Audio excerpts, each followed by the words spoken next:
मेरा पारिवारिक पृष्ठभूमि कितना हास्यास्पद रूप से जबरदस्त है। मेरे दादा हुआ राष्ट्र के मार्शल भगवान हैं, मेरी दादी पूरे देश की सबसे अमीर व्यक्ति हैं, यहाँ तक कि मेरे चाचाओं और चाचियों भी हर संभव उद्योग में शीर्ष स्तर के वीआईपी हैं। एक ऐसी पृष्ठभूमि के साथ जो आकाश को छूती है, मुझे सभी का गर्व और खुशी होना चाहिए था। फिर भी मेरी अपनी सगाई की पार्टी में मेरी मां, फिर तुरंत ही उसने खुद को पुरुष मुख्य पात्र, जहरीले दोहरे चेहरे वाले रामा राजा केविन टुफाम की बाहों में फेंक दिया। आसपास की भीड़ मुझे मजाक उड़ाने के लिए तैयार थी। मैं गुस्सा नहीं हुआ, इसके बजाय मैंने एक ठंडी खलनायक की हंसी निकाली। क्विन परिवार के गार कहाँ हैं? मैंने चिल्लाया। ठप ठप ठप, एक पूरी तरह से समन्वित कदमों की आवाज तुरंत गूंज उठी। अगुवाई कर मैंने सामने खड़ी घृणित जोड़ी को खाली आंखों से देखा। मेरी आंखें पूरी तरह से भावनाहीन थीं। उन्हें मिटा दो। जैसे ही ये शब्द बोले गए, केविन, जो खुद को भाग्य का प्रिय कहता है, कड़ी घबराहट में पड़ गया। लेकिन क्लोए बिल्कुल नहीं डरी। उसने गुस्से में चिल्लाया, आर्थर, क्या तुमने कहा नहीं था कि तुम मुझसे प्यार करते हो? क्या यही तुम्हारा प्यार दिखाने का तरीका है? वजह से उसने हिचकिचाहट दिखाई, यह न जान पाकर कि मैं वास्तव में इस जोड़ी को खत्म करना चाहता हूं या सिर्फ क्लोए को डराना चाहता हूं। विक्टर की हिचकिचाहट देखकर क्लोए ने एक घमंडी विजी मुस्कान दिखाई। उसने आवाज उठाई, आर्थर, मैं तुमसे बेहद निराश हूं। पता चला कि तुम्हारा प्यार केवल स्वार्थीपन है। असली प्यार मतलब उस व्यक्ति की खुशी चाहता है जिसे तुम प्यार करते हो। तुम्हारे लिए मेरी भावनाएं मेरी अपनी थीं, लेकिन आज तुमने पूरे क्विन परिवार का अपमान किया है। इस स्तर की बेइज्जती केवल अंतिम गेम ओवर से धोई जा सकती है। क्लोए मेरी ठंडी आवाज से विजिबली हिल गई, सहज रूप से एक कदम पीछे हट गई। इस समय केविन आगे आया, उसे ढकते हुए उसने सीधा मुझ पर उंगली उठाई। गुस्से में, आर्थर, अपने परिवार की ताकत पर भरोसा करने में। मैंने केविन को तिरछी नजर से देखा। मेरे होठ तंज भरे मुस्कान में मुड़ गए और मैंने दो शब्द फेंके, बिल्कुल मूर्ख। केविन टमाटर लाल हो गया, हकलाते हुए बोला, यू बिल्कुल समय पर। क्लोए के पिता रिचर्ड लियोचम बाहर निकले। उन्होंने नकली मुस्कान लगाया और कहा, युवा मालिक आर्थर, आज की गड़बड़ी पूरी तरह क्लोए की बेवकूफी की वजह से हुई है। चलो यहीं रोक देते हैं। वैंस परिवार। मैंने धीरे धीरे रिचर्ड को मृत आंखों से देखा। यह बूढ़ा लोमड़ी वह अच्छी तरह जानता था कि क्लोए और केविन मेरे पीछे चोरी छिपे घूम रहे थे, लेकिन क्विन परिवार के संसाधनों पर चिपके रहने के लिए उसने सब कुछ छुपाने में मदद की। मैंने उनसे बहस करने की जहमत नहीं उठाई। मैं अपनी सुरक्षा टीम की ओर मुड़ा। वैंस परिवार के सभी लोगों को गिरफ्तार करो, जो कोई भी, मैं तुम्हारे हाथ काट दूंगा। लेकिन एक पलक झपकते ही गार के उपकप्तान ने उसे हल्के से थप्पड़ मारा, जिससे चचेरे भाई का सिस्टम स्थायी रूप से क्रैश हो गया। उसका सिर गंभीर अस्तित्व विफलता में चला गया। ये देखकर रिचर्ड का दिमाग ब्लू स्क्रीन हो गया। वह विश्वास नहीं कर पा रहा था। आमतौर पर मैं क्लोए को एक बिगड़ी हुई राजकुमारी की तरह मानता था। अगर वह मांगती तो मैं उसे इस शरीर में ट्रांसमाइग्रेट कर चुका था। मैं अब एक कचरे के वेब उपन्यास में अंतिम खलनायक में परिवर्तित हुआ था, एक शीर्ष स्तर के परिवार का वारिस होने के नाते। असली मैं क्लोए को खुश करने के लिए अरबों पारिवारिक संपत्ति उड़ा चुका था। फिर भी पुरुष मुख्य पात्र केविन की एक मुस्कान पर वह तुरंत उसके बाहों में गिर गई। वे दोनों मिलकर मेरे परिवार को बर्बाद करने लगे। क्लोए चिल्लाई, आर्थर, तुमने मेरे चचेरे भाई पर हमला करने का आदेश दिया। तुम तुरंत उस गार को खत्म करो और मेरे पापा से माफी मांगने के लिए घुटने टेक दो, नहीं तो मैं तुम्हें काट दूंगी। हम हमेशा के लिए खत्म। यह सुनकर गार फिर रुके, डर के साथ मेरी ओर देखते हुए, पहले सिर्फ इसलिए कि एक गार ने क्लोए के चचेरे भाई के बारे में कुछ परेशान करने वाला। लेकिन उनके भाव देखकर मैंने एक सूखी हंसी निकाली। क्लोए, तुम सच में अपनी जगह नहीं जानती है ना? मेरी नजर में तुम सिर्फ एक पालतू हो। जब मैं अच्छा मूड में होता हूं तो तुम्हें पाल सकता हूं और साथ खेल सकता हूं, लेकिन अगर तुम मेरी छाती पर चढ़ने की हिम्मत करोगी तो तुम्हें जीवन के सर्वर से तुरंत प्रतिबंधित किया जाएगा। मैंने फिर गारों की ओर देखा। किसने कहा रुको? तुरंत उत्तेजित हो गए, समझ गए। वे मंच के नीचे वैंस परिवार की भीड़ की ओर दौड़े। मेरी मां देख रही थी कि मैं कैसे मामलों को संभाल रहा हूं। उनके चेहरे पर गर्व की मुस्कान खिल उठी। यही क्विन परिवार की सही आभा है। मैंने विक्टर की ओर घूरा, जो अभी भी वहां अचंभित खड़ा था। तुम किसका इंतजार कर रहे हो? उस जहरीली जोड़ी को छाया लोक में भेजो, दर्द पहुंचाओ विक्टर। उसी क्षण एक गड़गड़ाहट भरी आवाज गूंजी, रुक जाओ। एक तेज तलवार की ऊर्जा हवा को चीरते हुए विक्टर की सुनहरी हथेली को तोड़ दी और केविन और क्लोए को दबाव से मुक्त कर दिया। केविन ने नए आए व्यक्ति को देखा और खुशी से चिल्लाया। मास्टर हस्तक्षेप करने वाला प्रोफेसर ग्रेव्स था। काओ वी, क्योटो मार्शल आर्ट्स अकादमी के उपटीन और केविन के वर्तमान गुरु, एक आधा संत शक्ति। मैंने ग्रेव्स को यद्यपि क्विंस के पास मुख्य जोड़ी को मिटाने के लिए पर्याप्त ताकत थी, ग्रेव्स ने हस्तक्षेप किया और आक्रामक रूप से केविन और वेंस परिवार को बाहर निकाला। मैं उसके खेल को जानता था, लेकिन मैं साथ दे रहा था। प्रोफेसर ग्रेव्स, आप असल में क्या करने की कोशिश कर रहे हैं? ग्रेव्स ने जवाब दिया, आर्थर, उन्होंने आज गलती की, लेकिन वे तो बस आवेगी छात्र हैं। क्या उन्हें खत्म करना थोड़ा? क्या तुम सोचते हो कि आवेगी से यह बच जाएगा? ग्रेव्स ने सहजता से जारी रखा, इससे क्विंस को निश्चित ही कठिनाई हुई, लेकिन यहाँ मिस्टर रिचर्ड ने कहा है कि वे क्लोए को अनुशासित करेंगे, अकादमी भी केविन को दंडित करेगी। क्या यह तुम्हें उचित लगता है? यह सुनकर केविन और वेंस परिवार की आंखों में उम्मीद की चमक आई, लेकिन अगले ही पल मेरी आवाज हवा में गूंज उठी, कोई सौदा नहीं, कोई भी। बिल्कुल यही कह रहा हूं, आज उनका जीवन का मुफ्त ट्रायल खत्म हो गया है, मैंने ठंडे स्वर में कहा। ग्रेव्स ने घूरा आधा संत की भारी दबाव छोड़ी, और अगर मैं उन्हें ले जाने पर जोर दूं, मैं एक इंच भी पीछे नहीं हटूंगा। तुम निश्चित रूप से कोशिश कर सकते हो। मैंने विक्टर की ओर देखा। विक्टर, उस घृणित जोड़ी को निपटा दो। हाँ, युवा बॉस, विक्टर गर्जना करते हुए अपनी लंबी तलवार निकाली। विक्टर पीछे उड़ गया, दीवार से टकराया और मुंह से खून फेंका। ग्रेव्स वहीं नहीं रुके, उन्होंने पूरी गार्ड टीम को भारी चोट पहुंचाई। काम खत्म करने के बाद उन्होंने केविन और क्लोए से कहा, तुम लोग यहाँ क्यों खड़े हो? भागो। दोनों आखिरकार होश में आए और बाहर निकलने की ओर भागे। मैंने उन्हें नहीं रोका, मैंने चुपचाप अपना फोन निकाला और एक नंबर डायल किया। कॉल लगभग तुरंत। आर्थर, मेरे बेटे, इतनी देर से दादा को क्यों कॉल कर रहे हो? सगाई पार्टी खत्म हो गई, अफसोस है कि तुम मर चुके हो और मुझे सीमाओं की रक्षा करनी पड़ रही है, इसलिए मैं नहीं आ सका, लेकिन तुम्हारी असली शादी के दिन दादा जरूर आएगा। मैंने अपनी सबसे गलत पोते की आवाज बनाई, दादा, किसी ने मुझे परेशान किया। दादा, क्विन का स्वर तुरंत शून्य से नीचे गिर गया। क्या हुआ दादा?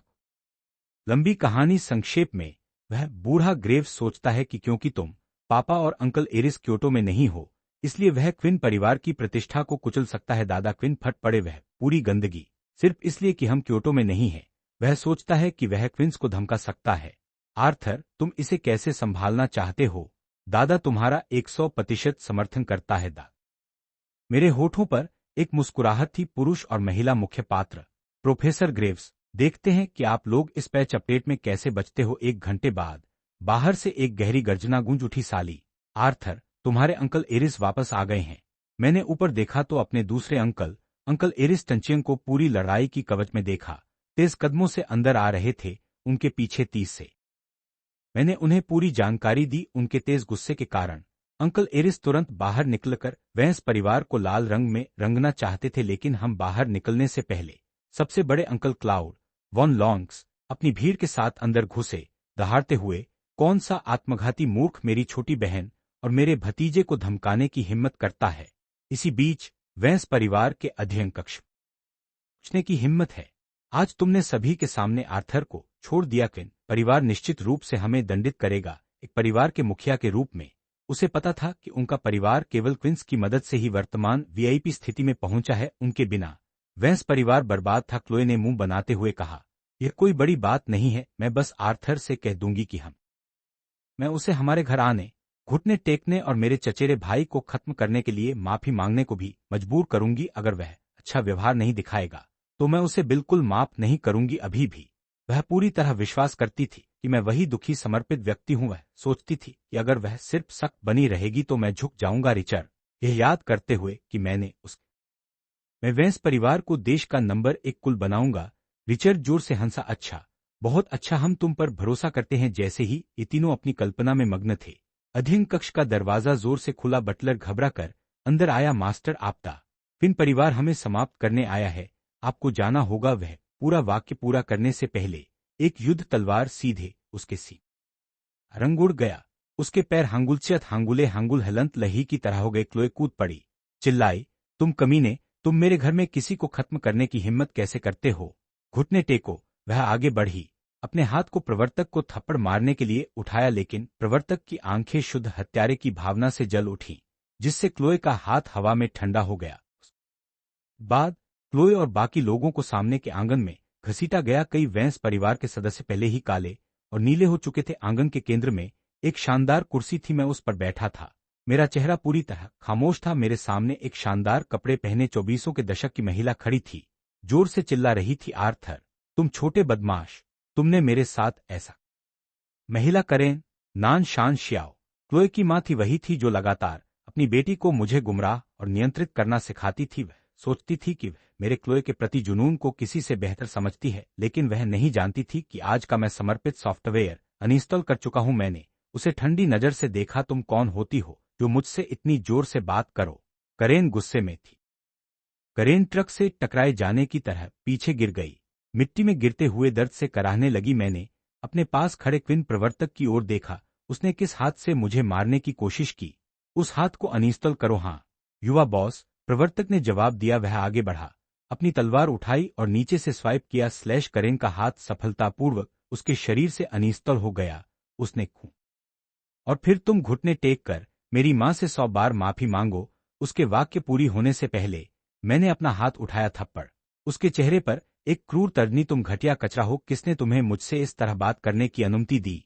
ये देखकर केविन दौड़ा। क्लोए, क्या तुम ठीक हो? थप्पड़ की वजह से क्लोए चक्कर खा रही थी। जब उसने समझा कि क्या हुआ तो वह बिलक उठी। मैंने केविन को ऐसे देखा जैसे वह मानसिक रूप से विकृत हो। केविन, क्या तुम्हारा पूरा दिमाग खराब हो गया है? तुम्हारा एकमात्र डिफॉल्ट सेटिंग 1v1 द्वंद्व क्यों मांगना है?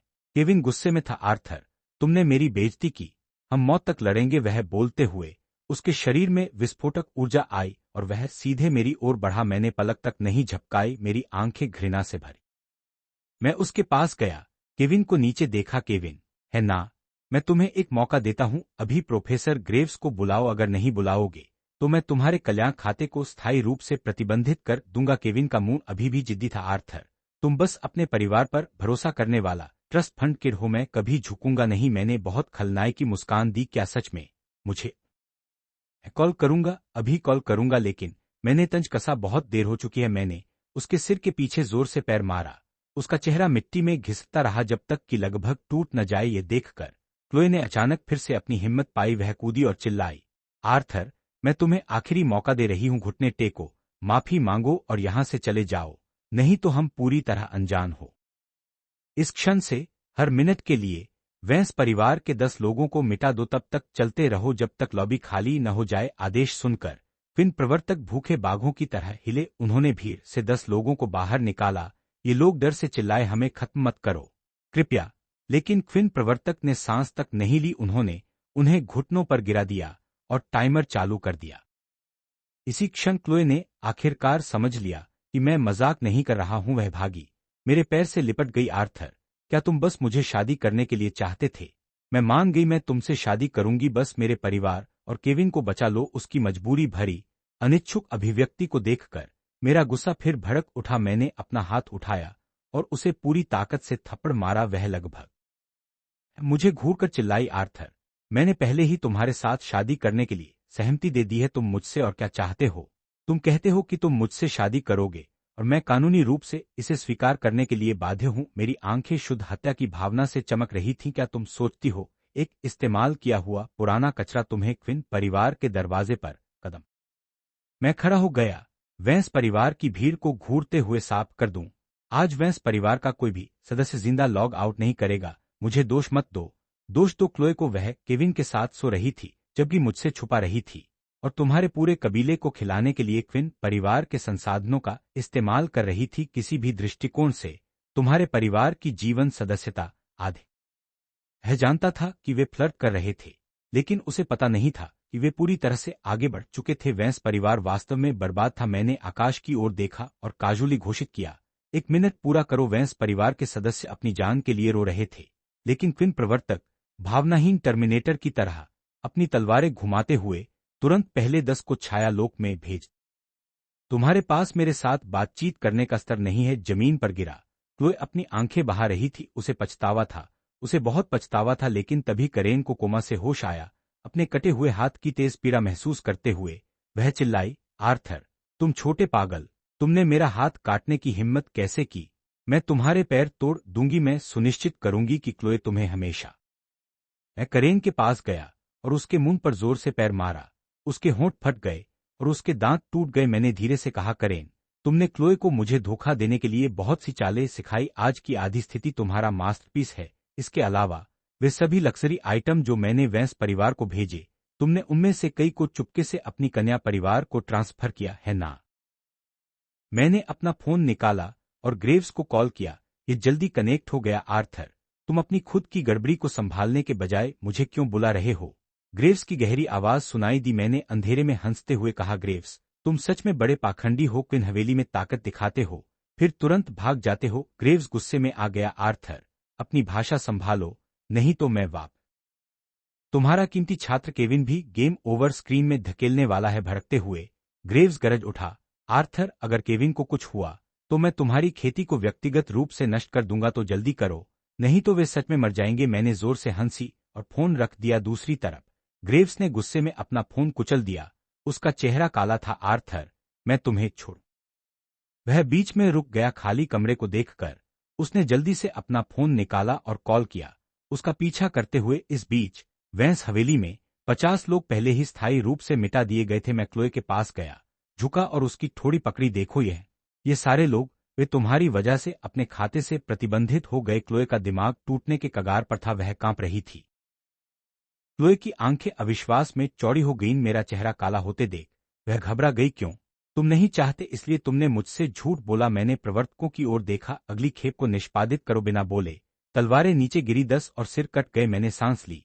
बचे हुए वेंस सदस्यों को देखा। मैं तुम्हें बचाना चाहता था, लेकिन क्लोए चाहता था कि तुम सब मर जाओ। एक और रिश्तेदार ने गाली दी, तुम स्वार्थी कूड़ा हो। ये सब तुम्हारी वजह से है। जिसे चाहो प्यार करो, लेकिन हमारी कीमत क्यों चुकानी पड़ती है? तुम्हारे सस्ते रोमांस के लिए?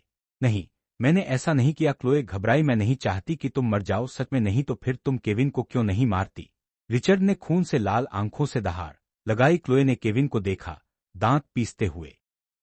ले ही तुम मुझे खत्म कर दो, वह अंकल रिचर्ड को नहीं बख्शेगा। लेकिन क्लोए आगे बढ़ती रही, माफी मांगती हुई। भले ही सिर्फ 1% मौका हो, मुझे अपने पापा को बचाना पड़े, इसलिए कृपया मर जाओ। उसने अपना चाकू सिर से ऊपर उठाया और नीचे घोंप दिया। नहीं, केविन ने पूरी हिम्मत से चिल्लाया, लेकिन चाकू के उसे छूने से पहले एक घातक आवाज गूंज उठी, मौत मांगती हूँ।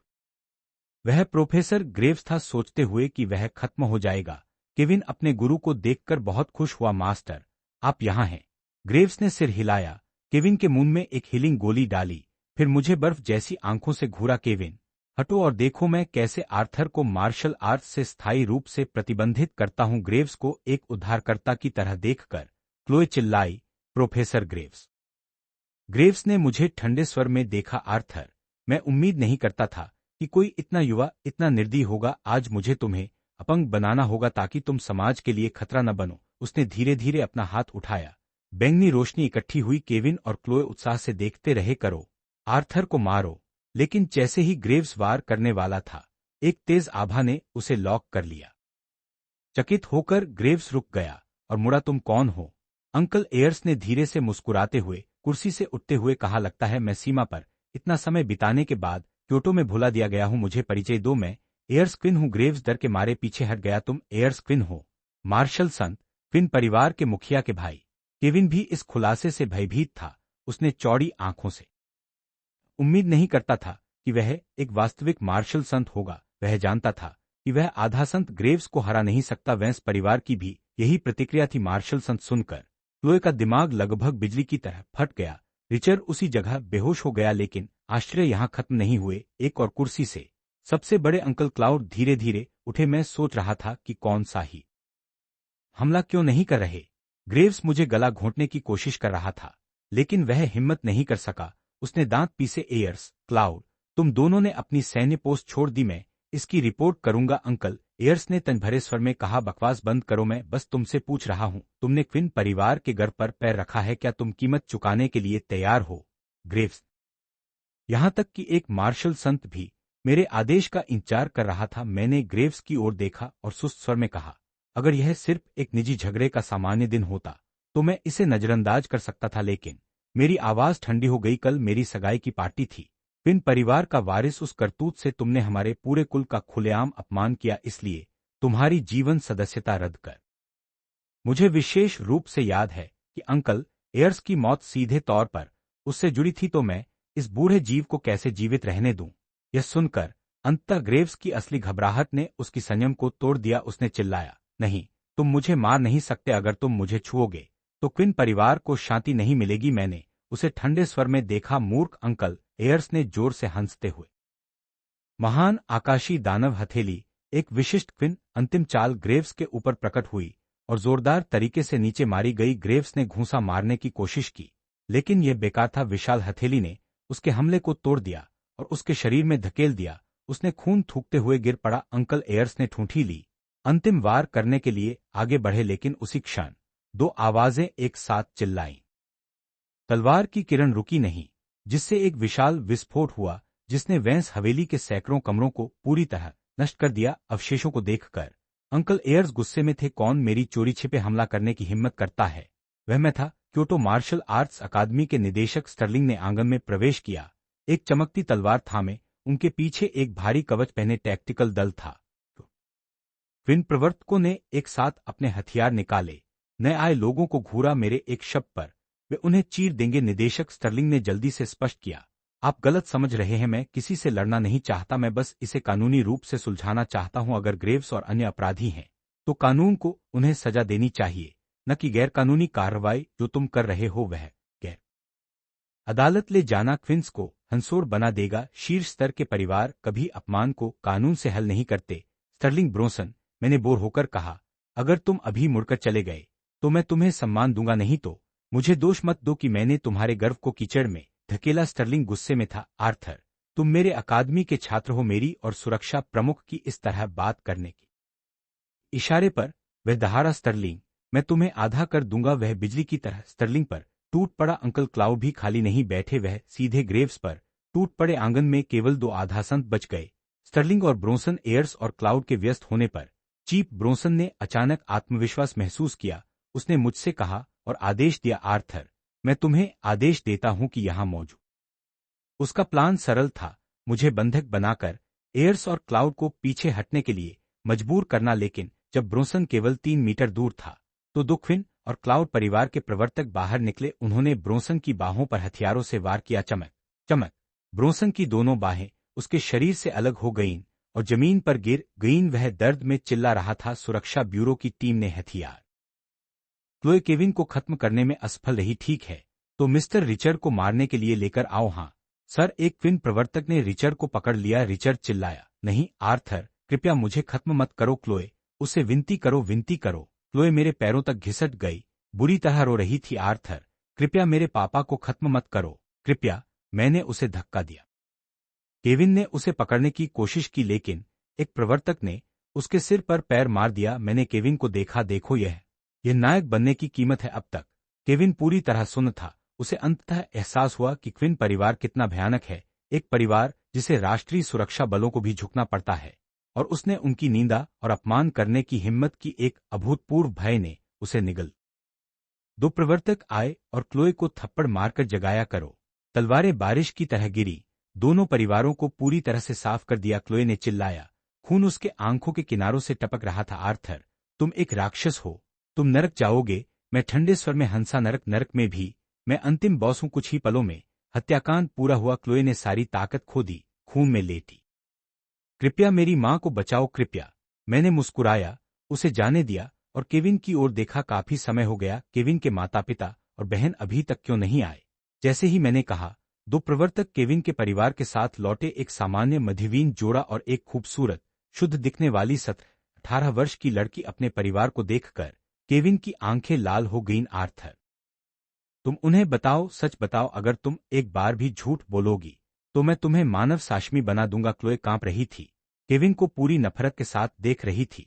फिर केविन के माता पिता को चिल्लाई, केविन ने मुझसे धोखा किया, उसने मेरी मासूमियत चुरा ली। स्पार्क्स परिवार के तीनों सदस्य ठहरे, केविन को अविश्वास से देखा। क्लोए पागल की तरह हंसती रही। 1 साल पहले मैं तुम्हारे। क्लोए चिल्लाई, मैंने पहले ही एसओएस सिग्नल भेज दिया था। अगर तुम मुझे वेंस परिवार को सौंप देते, क्या तुम्हें लगता है कि वे मुझे बचा नहीं सकते? भले ही वे नहीं कर सके, क्विन परिवार के पास बहुत शक्ति है। क्या तुम्हें लगता है कि वे मुझे बचा नहीं सकते? केविन बहस करने की कोशिश करता रहा, लेकिन उसका मुंह खोलता और बंद होता रहा, कोई शब्द नहीं निकलते। क्लोए ने जारी, तुमने मुझे धोखा दिया और तुमने मुझे आर्थर के संसाधनों को चुराने और तुम्हें देने के लिए भी मनाया। क्या तुम इसे नकारने की हिम्मत रखते हो? केविन का चेहरा गहरा लाल हो गया। वे चीजें तुमने मुझे स्वेच्छा से दी थी। स्पार्क्स परिवार चुप रह गया। उन्हें पता नहीं था कि केविन क्योटो में ऐसा कर रहा था, घर तोड़ रहा था और किसी और के संसाधनों पर चिपका हुआ था। आज मेरी सगाई की पार्टी थी और तुम्हारा बेटा मेरी मंगेतर को चुराने के लिए घुस आया माता पिता के रूप में। अगर कोई तुम्हारे बच्चे की शादी में घुस आए और दुल्हन चुरा ले तो तुम क्या करोगे? पिता स्पार्क्स ठहरे, अगर ऐसा होता तो वह उस आदमी को गला घोंटना चाहता, लेकिन अब वह आदमी उसका अपना बेटा था। वह केवल विनती कर सकता था, मुझे पता है कि मेरा बेटा गलत था। माता स्पार्क्स भी गहरी निराशा में थी। केविन, तुम ऐसे कैसे हो गए? घर तोड़ना ही काफी बुरा है, लेकिन शादी में घुसना, जबकि स्पार्क्स परिवार व्यस्त था। मैं चुपचाप क्लोए की ओर मुड़ा। मैं तुम्हें जीने का मौका देता हूं, केविन के माता पिता को खत्म करो, नहीं तो तुम मर जाओ। क्लोए ने मेरी भेड़िया जैसी आंखें देखी और कांप उठी। फिर धीरे धीरे उसने अपना सिर घुमाकर केविन। मैंने मुस्कुराते हुए शो देखा। मैं देखना चाहता था कि नियत पुरुष मुख्य पात्र की नियत महिला मुख्य पात्र उसके माता पिता पर हमला करने पर क्या करेगी। जैसे ही क्लोए करीब आई, केविन ने उसे देखा और चिल्लाया, क्लोए, मेरे माता पिता से दूर रहो, नहीं तो मैं तुम्हें मार डालूंगा। स्पार्क्स के माता पिता ने क्लोए की ओर देखा। उनके चेहरे जटिल थे। अचानक क्लोए फूट फूट कर रोने।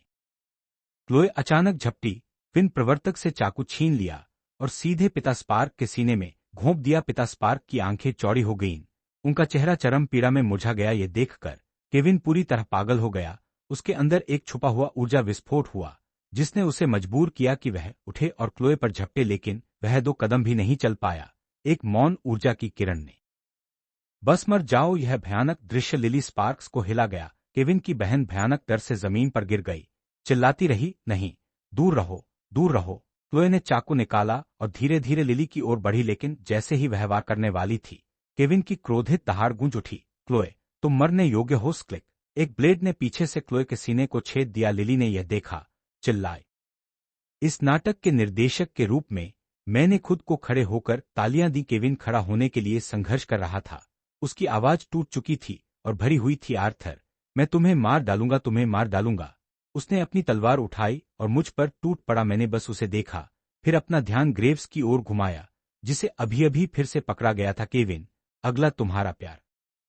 उसके चेहरे पर एक विचित्र मुस्कान आई और उसका शरीर तेजी से फूलने लगा। अंकल, एयर्स भयभीत थे, वह आत्मविनाश कर रहा है, पीछे हटो। उसने मुझे पकड़कर दूर खींचा। अंकल क्लाउड और बाकी लोग भी विस्फोट क्षेत्र से बाहर भागे। सभी के पीछे हटते देख ग्रेव्स ने केविन की ओर देखा। उसने अपनी आस्तीन से हथेली के आकार का क्रिस्टल निकाला और जोर से केविन की ओर फेंका। तुरंत यह एक विदेशी जीव शून्य ड्रैगन का कोर था। इसमें बेहद दुर्लभ स्थानिक ऊर्जा थी।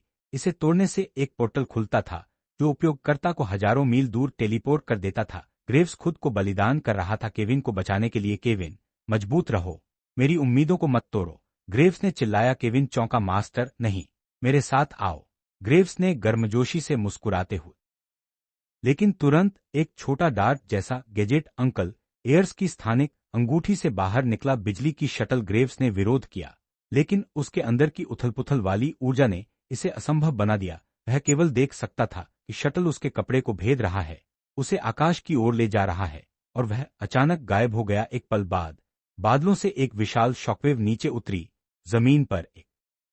क्या नुकसान हुआ? मैंने अपने होठ टेढ़े की। अंकल, हमारे परिवार के पास दर्जनों ऐसी हैं। अंकल, एयर्स ने खांसी की। मैं बस किफायती बनने की कोशिश कर रहा था, मैंने हंसते हुए कहा। जैसे ही मैं कुछ कहने वाला था, प्रवर्तक आया। युवा मालिक, लड़की के साथ क्या करे? मैंने लिली स्पार्क्स को जमीन पर लेटा हुआ देखा, पीली त्वचा, नाजुक चेहरे, एक शुद्ध मासूमियत की आभा दे रहा। अफसोस कि वह चूहा केविन बच निकला। मैंने उन्हें सांत्वना दी, कोई बात नहीं माँ, केविन अब सिर्फ एक आवारा कुत्ता है। अगर वह हमेशा छिपा रहेगा ठीक है, लेकिन जैसे ही वह अपना चेहरा दिखाएगा मैं उसे मिटा दूंगा। थोड़ी देर बाद मैं अपने कमरे में गया। मैं नहाया और सोने वाला था जब एक नौकरानी आई। युवा मालिक, जो लड़की तुम लाए थे वह जाग गई है, लेकिन वह रो रही है। स्पष्ट रूप से अपनी वर्तमान स्थिति को समझ नहीं रही थी। पिन हवेली में घमंडी व्यवहार कर रही थी। मैंने दरवाजा तोड़ा और सीधे उसके पास गया। ठंडी नजरों से घूरता हुआ लिली मेरी नजरों से डर गई, लगातार पीछे हटती रही, कांपती रही। तुम क्या चाहते हो? पास मत आओ। मैंने एक शब्द नहीं कहा। मैंने उसे अपने कमरे तक खींचा। लिली घबराई। तुम क्या कर रहे हो? मैं करीब। अरे भाई ने मेरी मंगेतर को खत्म कर दिया, हमें यह कर्ज कैसे निपटाना चाहिए? लिली कांप रही थी, उसकी बड़ी गोल आंखें डर से भरी थीं, जैसे फंसे हुए हिरण की। मुझे नहीं पता, मुझे नहीं पता। फिर मैं तुम्हें बताता हूं। मैंने झुका। तुम यहां रहोगी और उसकी जगह लो इसके साथ। मैंने अपना हाथ उसकी ओर बढ़ाया। अगले सुबह मैं जागा, लिली को अपनी बाहों में देख मुस्कुराया। लूसी, मेरे कमरे में लड़की लिली स्पार्क्स है। केविन की बहन। मैं चाहता हूं कि तुम उससे बात करो, उसे अपने भाई से पूरी नफरत करने वाली बना दो, ऐसा बना दो कि जैसे ही वह उसे देखे वह उसे तुरंत खत्म करना चाहे। समझ गई? यह तय करने के बाद मैं क्योटो मार्शल आर्ट्स अकादमी के प्रायोजन फाइलों की समीक्षा करने के लिए अपनी अध्ययन कक्ष गया। फाइलों से पता चला कि याद नहीं कि अकादमी की जीवनरेखा सचमुच हमारे हाथ में है। मैंने बटलर को बुलाया, सभी प्रायोजक परिवारों को सूचित करो, परिवार के मुखियों को अकादमी के बोर्डरूम में 1 घंटे में बुलाओ। स्टर्लिंग को भूलना मत, बैठक खासतौर पर उसके बारे में है, इसलिए उसे जरूर आना है। हाँ युवा बॉस। में अध्ययन कक्ष छोड़कर अंकल एयर्स को ढूंढा। हम साथ में अकादमी गए। रास्ते आज चाहे स्टर्लिंग सहमत हो या नहीं, वह इस्तीफा दे रहे हैं। बोर्डरूम के दरवाजे पर मैंने अंदर की बातचीत सुनी। धक, क्या तुमने कल की बात सुनी? युवा मालिक आर्थर को उसकी अपनी सगाई पार्टी में छोड़ दिया गया। प्रिंस का बड़ा मुंह बंद हो गया। ये किसने कहा? क्या तुम्हें पता भी है कि उसने आगे क्या किया? क्या? और यह जानते हुए कि वह क्लोए के लिए कितना समर्पित है, उसने शायद। अफवाहें सुनकर मैंने दरवाजे खोले। तुम लोग इतनी जोर से क्या बात कर रहे थे? परिवार के प्रतिनिधि तुरंत चुप हो गए। मुझे बहुत सम्मान से देखते हुए निदेशक स्टर्लिंग भी वहां थे, एक कोने में बैठे, उनका चेहरा काला, पूरी तरह चुप। वह कल मौजूद थे लेकिन मुझे रोक पाने में असमर्थ थे। यह उनके मार्शल संत के रूप में गर्व के लिए एक बड़ा झटका था। मैंने मुख्य सीट ली। अन्य परिवारों ने भी अपना समर्थन व्यक्त किया। मैंने हल्की मुस्कान दी। तो मैं घुमाव नहीं लूंगा। मुझे लगता है एक मार्शल संत क्योटो की रक्षा के लिए पर्याप्त है। स्टर्लिंग एक मार्शल संत है, उसे एक स्कूल चलाना उसकी प्रतिभा की बर्बादी है। युद्धक्षेत्र ही उसका स्थान है। स्टर्लिंग का सिर अविश्वास से उठा। आर्थर, तुम मुझे निदेशक पद से हटाना चाहते हो? क्या तुम्हारे पास अधिकार है? मैं बू आर्थर, इतनी घमंडी बात मत करो। अकादमी सैकड़ों वर्षों से खड़ी है, तुम्हारे पास इसे समाप्त करने का क्या अधिकार है? अन्य परिवार के प्रतिनिधि भी मुझे देखने लगे। उन्हें लगा कि मेरी बात थोड़ी बढ़ा चढ़ाकर कही गई है। अकादमी शीर्ष स्तर की है, सीधे बूढ़े परिषद के अधीन। क्विन परिवार की ताकत के बावजूद मैं परिषद को पार नहीं कर सकता। उनकी संदेहपूर्ण नजरों को देखकर घबराए आर्थर, तुम्हारे पिता ने बूढ़े परिषद के साथ 30 साल का आपूर्ति समझौता किया है। तुम्हें निर्णय लेने का अधिकार नहीं है। अधिकार हो या न हो, मैं तुम्हारे संसाधनों को काटना बंद नहीं करूंगा। मैंने अपने पैर टेबल पर रखा, काजुली बोला, मेरे दादा और पिता सीमा पर हैं। 2 दिन में अंकल एयर्स भी वापस जा रहे हैं, तब मैं क्विन परिवार का असली बॉस हूं। अगर डोंगफांग परिवार भी सभी संसाधन बंद कर रहा है, क्यों परिवार भी? स्टर्लिंग ने महसूस किया कि उसके सीने पर कुछ कस रहा है, जैसे कुछ उसे घुटन दे रहा हो। मेरी आवाज फिर से गूंज उठी, स्टर्लिंग, क्या तुम इस्तीफा दोगे या अकादमी के पतन को देखना चाहते हो? स्टर्लिंग ने दांत पीसे दहाड़ा। आर्थर, क्या तुम्हें इसके परिणाम पता है? तुम लाखों छात्रों को बर्बाद कर दोगे। तुम हुआ। स्टर्लिंग की बातों ने मेरे दिल में क्रोध की आग जलाई। वह गलत नहीं था। क्विन परिवार ने पीढ़ियों तक देश के लिए खून बहाया, लेकिन उपन्यास में अंत क्या था?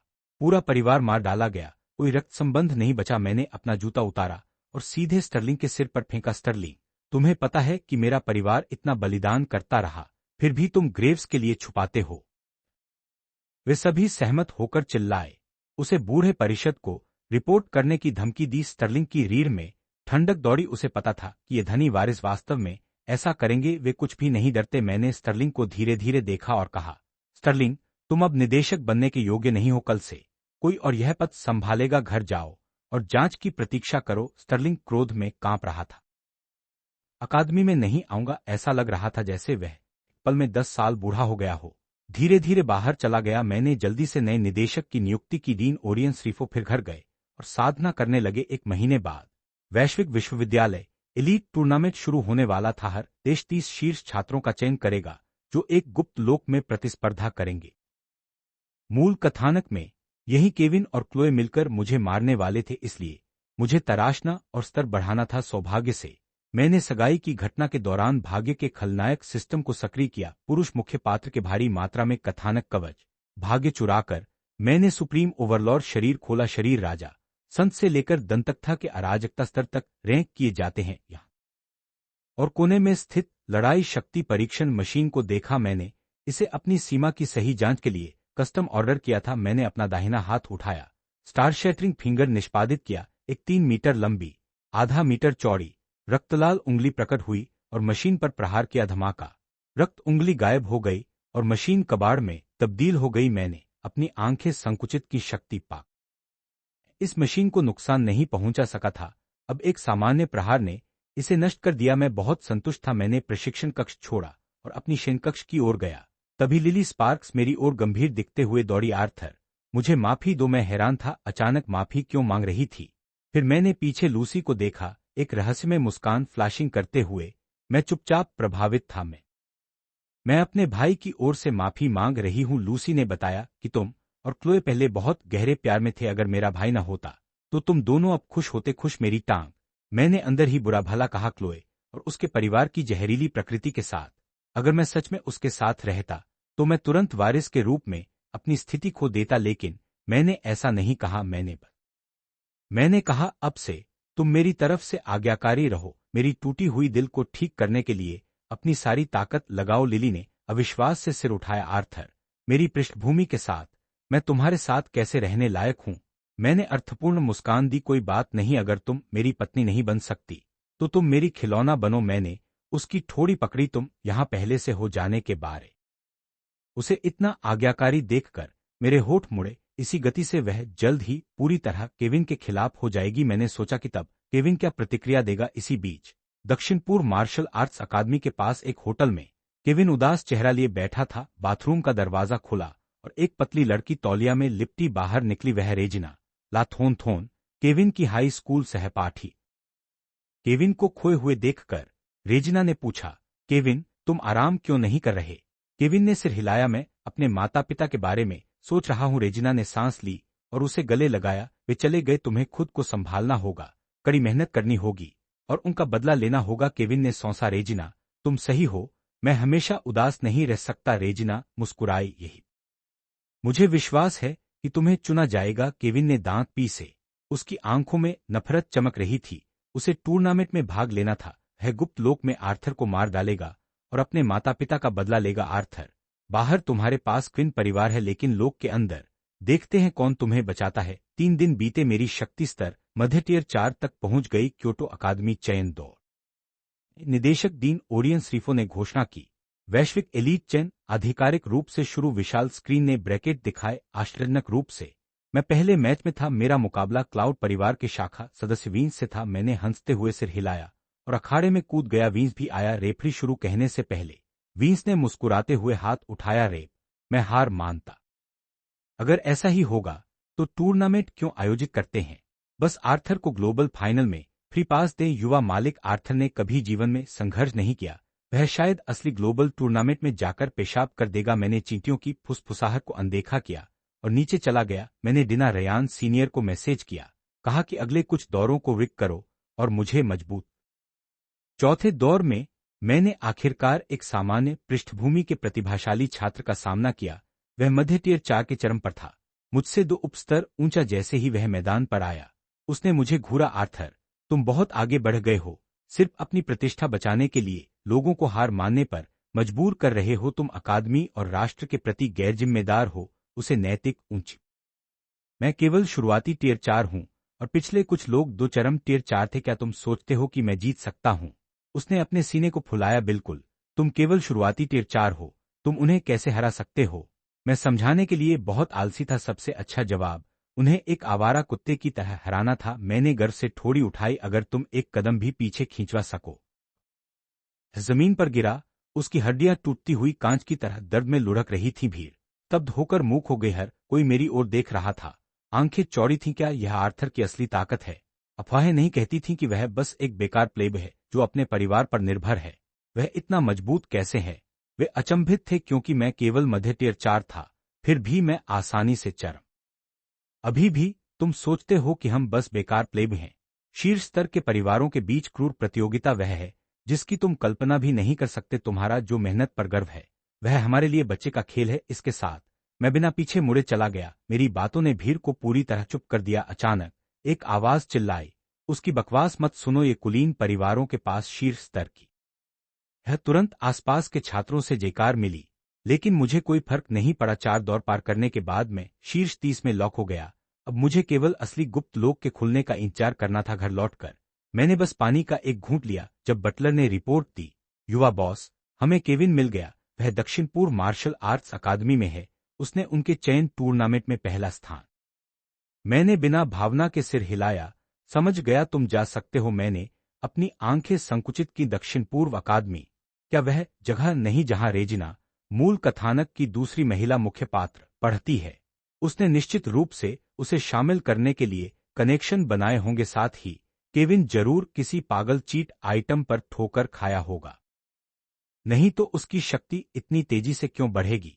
शादी में वह केवल टियर 3 था, मुझसे कमजोर, लेकिन फिर भी वह नियत पुरुष मुख्य पात्र है। क्लासिक कथानक कवच। मैंने ठंडी मुस्कान दी। मैं निश्चित रूप से उसे वैश्विक टूर्नामेंट के गुप्त लोक में मिलूंगा। मुझे वहां उसे खत्म करना होगा। अगर नहीं कर सका तो मुझे रेजिना को खत्म करना होगा। मैं देखना चाहता हूं कि यह जहरीला लूसी, मैं पूरे देश को घोषणा करने की योजना बना रहा हूं कि लिली स्पार्क्स मेरी आधिकारिक गर्लफ्रेंड है। लूसी हैरान हुई। युवा बॉस, क्या यह उचित है? यह आग के साथ खेलना है। मैंने उसे इग्नोर किया। कोई बात नहीं, जाओ तैयारी करो, मैं जल्द ही लिली से बात करूंगा। मैं यह विस्फोटक प्रभाव चाहता था। गर्लफ्रेंड का टाइटल मायने नहीं रखता था, मैं बस लिली का इस्तेमाल। केविन को मांस। मैंने दरवाजा खोला। वह कपड़े बदल रही थी। मुझे देखकर वह चिल्लाई और जल्दी से एक शर्ट पकड़कर खुद को ढक लिया। भले ही हम कई रातें साथ बिता चुके थे, उसका चेहरा अभी भी लाल था। आर्थर, तुम यहाँ क्यों आए? मैं तुम्हें एक जोड़े की फोटो शूट के लिए ले जा रहा हूँ। जोड़े की फोटो शूट? लिली भ्रमित थी। क्यों? मैंने गहरी सांस ली। जोड़े की फोटो शूट? मैं दुनिया को घोर। लिली इतनी हैरान हुई कि लगभग अपनी शर्ट गिरा दी। उसने मुझे पूरी अविश्वास से देखा। आर्थर, क्या तुमने नहीं कहा था कि मैं बस तुम्हारा खिलौना हूं? उसने मुश्किल से खिलौना कहा, अभी भी इस टाइटल को स्वीकार करने में संघर्ष कर रही थी। मैंने खिड़की की ओर देखा, गंभीर अभिनय करते हुए। शुरुआत में तुम्हारे भाई की वजह से मैं गुस्से में था, इसलिए मैंने तुम पर अपना गुस्सा नहीं। लेकिन लिली ने सच में मान लिया। उसकी आंखें भावुकता से नम हो गईं। लूसी के कई दिनों के ब्रेनवॉश के बाद वह सच में मान बैठी कि मैं एक गहरा समर्पित, थोड़ा सत्तावादी पुरुष हूं, जो पहले ही हमारे बीच हुआ। उसने जल्दी से मुझसे प्यार कर लिया। वह सोचती थी कि वह हमेशा के लिए सिर्फ एक खिलौना है। कौन जानता था कि खुशी इतनी जल्दी आएगी? मैं उसे अपनी गर्लफ्रेंड के रूप में। रेजिना आई। उसका चेहरा पीला था। केविन मुस्कुराया। रेजिना, क्या हुआ? किसने तुम्हें गुस्सा दिलाया? रेजिना ने गहरी सांस ली। मैं ठीक हूं, लेकिन तुम्हारे बारे में खबर है, तुम्हें शांत रहना होगा। केविन हंसा। कौन सी खबर मुझे शांत रखेगी? रेजिना ने अपना फोन खोला और उसे सौंप दिया। केविन ने जिज्ञासु होकर उसे लिया। उसकी आंखें चौड़ी हो गईं। उसने ट्रेंडिंग लेखों को स्क्रॉल किया। वह तुरंत लिली के पास टेलीपोर्ट करना चाहता था और उसे चिल्लाना चाहता था, तुमने ऐसा क्यों किया? केविन को क्रोध से कांपते देख रेजिना टूट गई। उसने उसे गले लगाया। केविन, तुम्हें शांत रहना होगा। वैश्विक एलीट टूर्नामेंट 3 दिन में है, तुम इसे बिगाड़ नहीं सकते। अब वहां जाने पर तुम क्या कर सकते हो? केविन घबराया। वह सही था, सर्वशक्तिमान क्विन परिवार का सामना करते।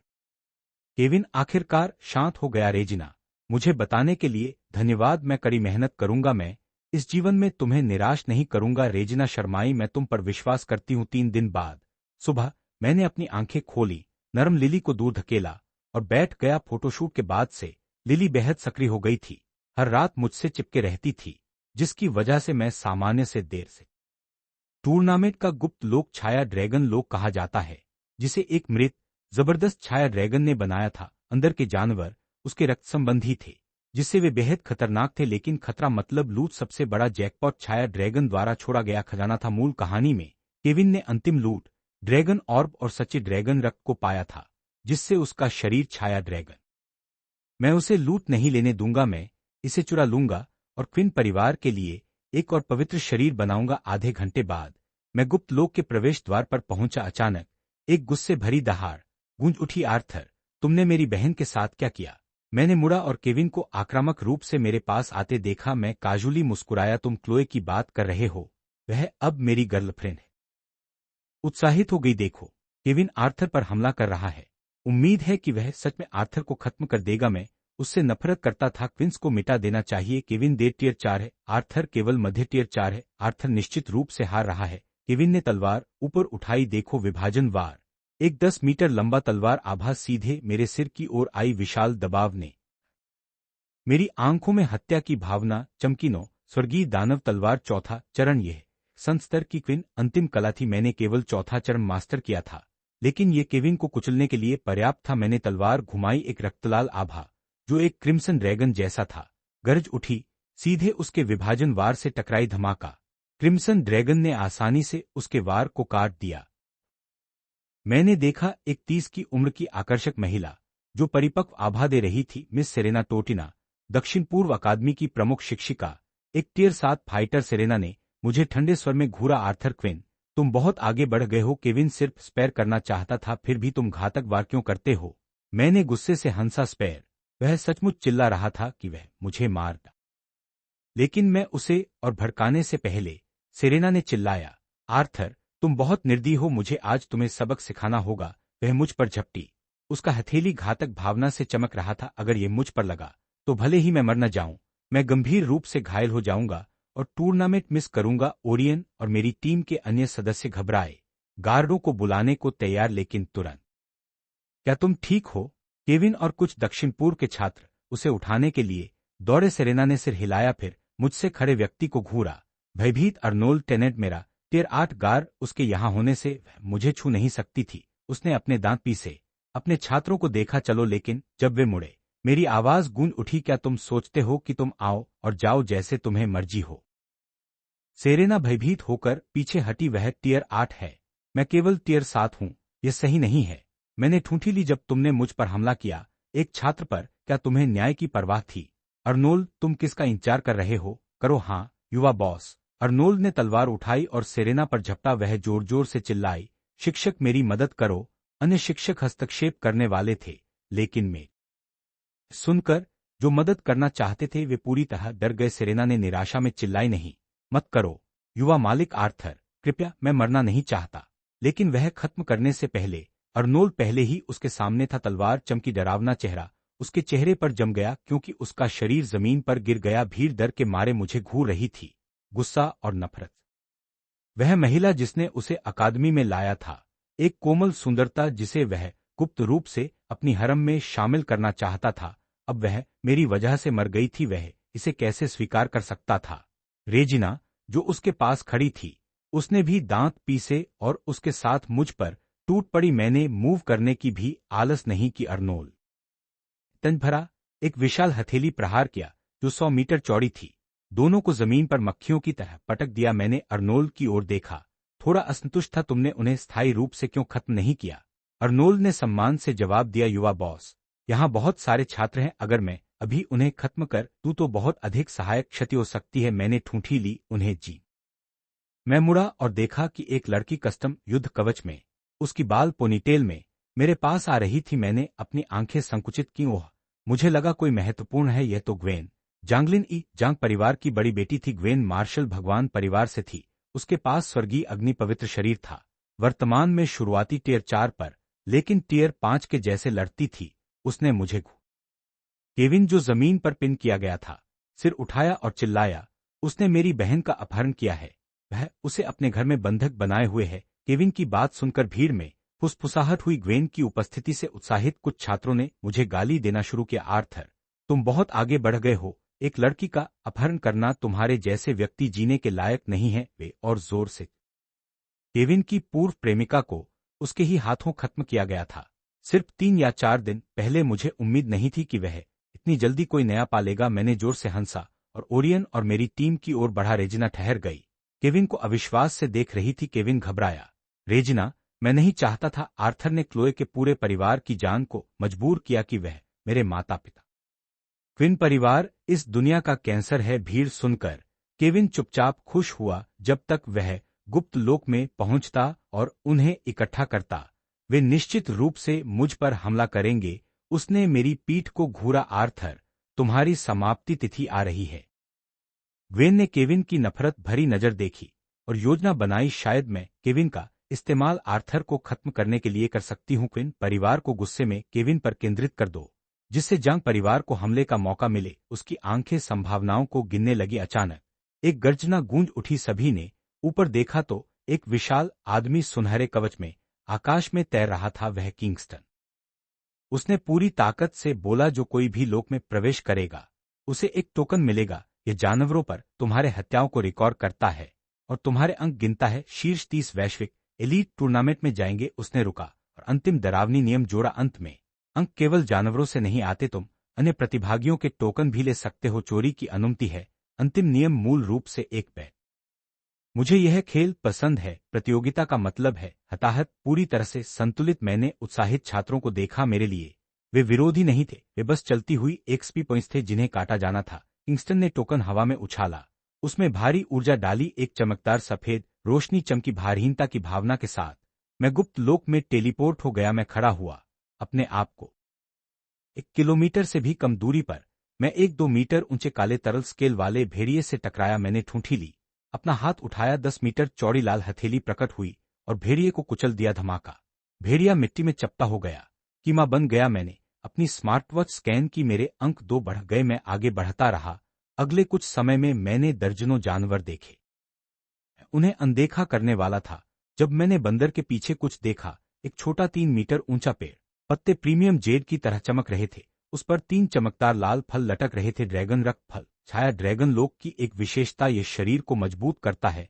अगर ड्रैगन ऑर्ब के साथ मिलाया जाए तो यह मानव शरीर को छाया ड्रैगन में बदल सकता है। मेरी आंखें चमकी। भागो, वे भाग खड़े हुए। तुरंत विस्फोट क्षेत्र से बाहर केवल बंदर थमा हुआ था, लाल हथेली पर गरज रहा था। ऐसा नहीं था कि वह भागना नहीं चाहता था, लेकिन मेरी कौशल ने उसे लॉक कर दिया था। साथ ही अगर वह भागेगा तो वह फल खो देगा। मैंने ठूंठी ली और अपना हाथ नीचे दबाया। धमाका, 2 मीटर गहरा गड्ढा बना। पहले तो भयानक, बंदर अब चपटा हो गया था। मैंने सिर घुमाया और ठंडी हंसी के साथ कहा, तुम्हारे लिए 2 छोड़ूं? मैं तुम्हारे चेहरे पर 2 थप्पड़ छोड़ूं? वे प्रतिक्रिया देने से पहले मैंने हथेली घुमाई और उन पर एक विस्फोट किया। मैंने जमीन पर उनके नए बने शवों को ठंडी नजरों से देखा, फिर पेड़ तक गया और अपनी स्थानिक अंगूठी से 3 जेड बॉक्स निकाले ताकि फलों को सावधानी से रखा जा सके। इसके बाद मैंने एक काले ड्रैगन को देखा जो पश्चिमी ड्रैगन जैसा दिखता था, धूप में उड़ रहा था। उसके धात्विक तरल चमक रहे थे। मैं उत्साहित था। इस ड्रैगन का शुद्ध रक्त संबंध और पागल लड़ाई क्षमता थी। साथ ही वह उड़ भी सकता था, जो इसे एक महाकाव्य सवारी बनाता था। लेकिन अगली ही सेकंड में एक चमकदार सुनहरा भाला किरण आकाश में चलाई गई, सीधे ड्रैगन को भेदते हुए। मैंने 2 नेताओं को पहचाना। एक थी काइली किवेंजाओ जी, परिवार की बड़ी बेटी, एक बहुत बुद्धिमान लड़की। मूल कथानक में केविन उसकी सुंदरता और आभा से मोहित था और उसे अपनी हरम में जोड़ने की कोशिश करता था। लेकिन काइली ने नायक हेलो का विरोध किया और झुकने से इनकार किया। जब केविन और जांग परिवार क्विंस के खिलाफ मिलकर काम कर रहे थे तो उसने जी परिवार को अगर केविन बाद में मार्शल सम्राट नहीं बना होता तो वह और जांग उसे दबा नहीं पाते। काइली के पास एक लंबा लड़का था जो एक सुनहरा भाला पकड़े हुए था। 4 नो थी। वो परिवार का वारिस, एक मार्शल संत परिवार, जांग परिवार का सहयोगी। काइली और वो परिवार को एक साथ देखकर पता चलता है कि उन्होंने गठबंधन बना लिया है। 4 ने ओरियन को ठंडे स्वर में घूरा, हमारे साथ खड़े होने के लायक नहीं हो। 4 के पीछे के छात्र गुस्से में गूंजे, आर्थर का कुत्ता, निकल जाओ वरना हम तुम पर हमला करेंगे। ओरियन का चेहरा काला हो गया। 4, अपना मुंह धो, अगर तुम्हारे पास हिम्मत है तो ये बातें युवा मालिक आर्थर के सामने कहो। 4 ने घमंड से हंसते हुए कहा, आर्थर, उसका नाम मत लेना। अगर वह यहां होता तो भी मैं उसे आवारा। देखो ओरियन, देखो कि दुनिया आर्थर और क्विंस से कितना नफरत करती है।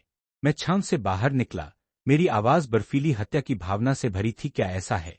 मेरी आवाज सुनकर ओरियन मुड़ा, गहरी गलतफहमी में अभिनय करते हुए, युवा मालिक आर्थर, तुम यहां हो। वे मुझे संख्या में धमका रहे हैं और उन्होंने तुम्हारा अपमान किया। तुम्हें मेरे लिए बदला लेना होगा।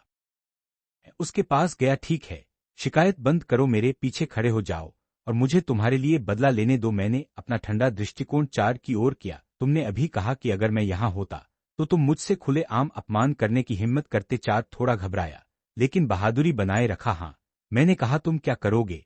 तुम सोचते हो कि तुम मुझे हरा सकते हो?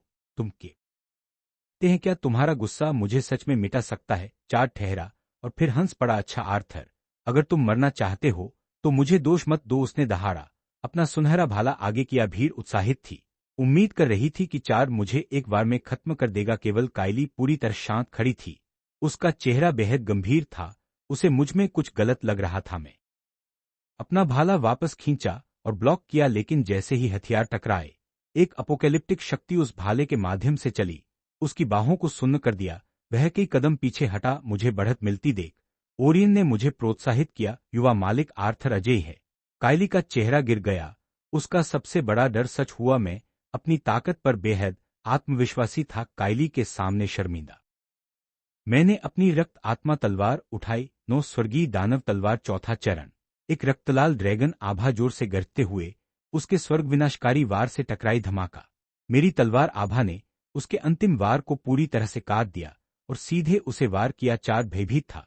उसके शरीर का लड़ाई कवच तेज रोशनी से चमका ताकि वार को रोका जा सके, लेकिन गतिज बल ने उसे हवा में उड़ उसे ठंडे स्वर में देखा। ताकत लोगों को मूर्ख नहीं बनाती, केवल मूर्ख लोग सोचते हैं कि वे ताकतवर हैं। मैंने अपनी तलवार उठाई, उसे मारने के लिए तैयार। चार का चेहरा सफेद हो गया।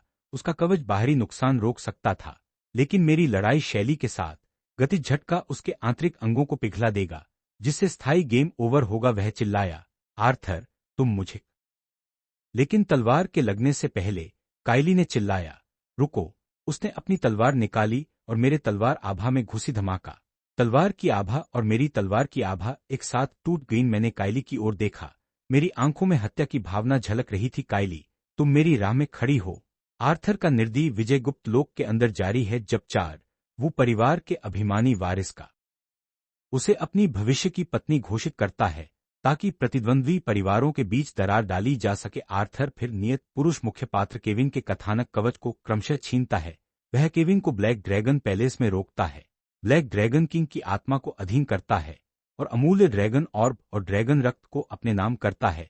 जब केविन अपने नए प्रेमी रेजिना के साथ प्रतिशोध कर ड्रैगन ऑर्ब को पूरी तरह से अवशोषित करके आर्थर अपनी भयावह ड्रेकोनियन रूप और एक दैवीय शक्ति जिसे विनाश का संकट प्रकाश कहा जाता है को खोलता है। पूर्ण प्रभुत्व स्थापित करने के लिए वह इस विनाशकारी किरण का उपयोग एक पर्वत को भस्म करने के लिए करता है, जिससे जीवित बचे छात्रों को अपने टूर्नामेंट अंक सौंपने के लिए डराया जाता है। गुप्त लोक से बाहर निकलते समय उसके अंगों को तोड़कर और उसे क्विन हवेली के द्वार पर लटका देते हैं, जो पूरी दुनिया के लिए एक खूनी चेतावनी है। केविन का अंतिम पतन उसकी अपनी बहन लिली द्वारा होता है, आर्थर की नौकरानी द्वारा पूरी तरह से दिमागी रूप से धोया गया। लिली केविन का हिंसक सामना करती है, उसे उनके माता पिता की मौत के लिए दोषी ठहराती है।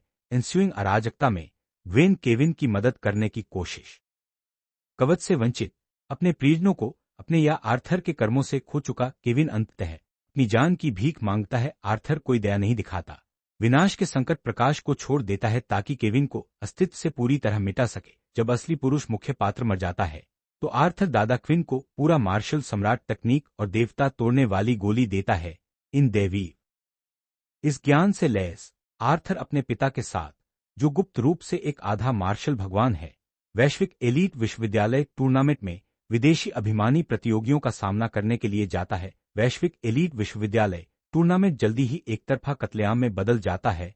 अभिमानी विदेशी अभिजात वर्ग, जो शुरू में वो राष्ट्र को नीचा दिखाते थे, आर्थर के पूर्ण आतंक का सामना वह राष्ट्र में दादा क्विन देवता तोड़ने वाली गोली और 9 क्रांतियों के स्वर्गीय दानव तकनीक को सफलतापूर्वक पचा लेते हैं और दंतकथा मार्शल सम्राट क्षेत्र तक सफलतापूर्वक आरोहण करते हैं। अपनी नई दुनिया ध्वंस शक्ति के साथ दादा क्विन तुरंत प्रतिद्वंद्वी जांग परिवार पर आक्रमण करते हैं, उन्हें नक्शे से मिटा देते हैं और क्विन परिवार को राष्ट्र का निर्विवाद शासक स्थापित करते दुनिया भर के सभी नियत पुरुष मुख्य पात्रों को स्थायी रूप से मिटा दिया गया और उनकी कथानक कवच को अवशोषित किया गया।